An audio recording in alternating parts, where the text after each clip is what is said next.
Pour nous protéger et pour notre unité, nous devons aller vers la vaccination de tous les Français, car c'est le seul chemin vers le retour à la vie normale.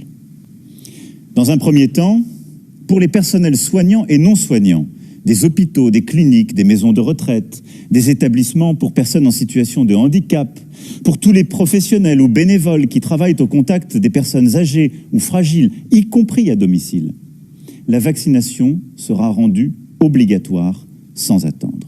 Et on va en parler dans un instant avec Florence, aide-soignante suspendue car non vaccinée. Merci Florence d'être là. Je préfère me battre contre le microbe, hein, celui qui vole, plutôt que d'avoir le vaccin, oui. Pourquoi? Parce que ce vaccin, c'est pas un vaccin. Et on a beau le dire et avoir des remontées d'un peu partout, c'est une expérimentation mondiale. C'est pas un vaccin. Alors mettez-vous ça dans la tête, quoi. C'est quelque chose qui est expérimental. Mais vous préférez prendre le risque d'être contaminé? Je préfère faire, me contaminer et que mon corps fasse son immunité, fasse son travail.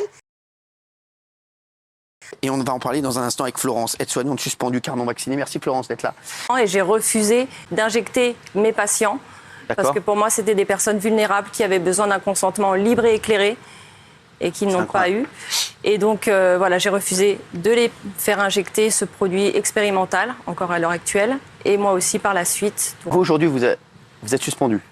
Oui, je suis suspendue, ça y est, depuis le 7 novembre. Mais voilà, j'étais en arrêt pour dépression et puis pour pouvoir survivre. Ils ne se rendent pas compte de la détresse dans laquelle tous les soignants et pompiers sont à l'heure actuelle. Ceux qui sont suspendus pour avoir refusé, juste pour avoir refusé une injection qui est encore expérimentale.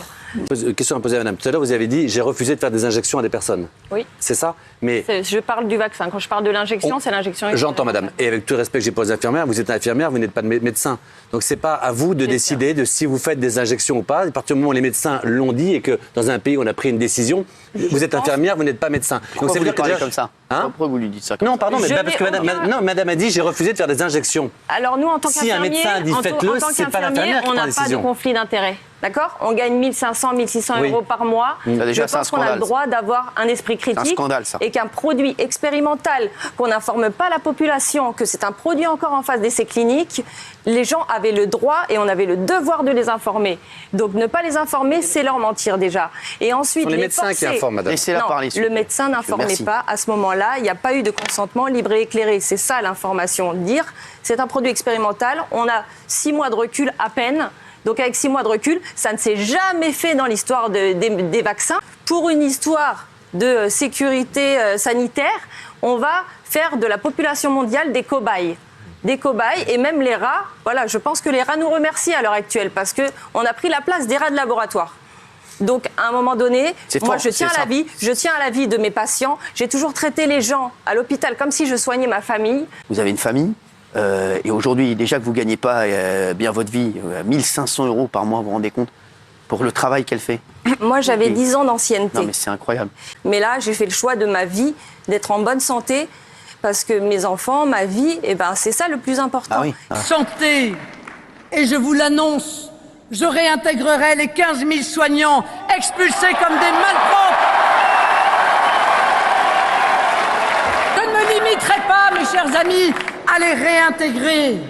Je leur verserai les salaires dont ils ont été injustement privés, en les jetant dans l'angoisse et le désespoir.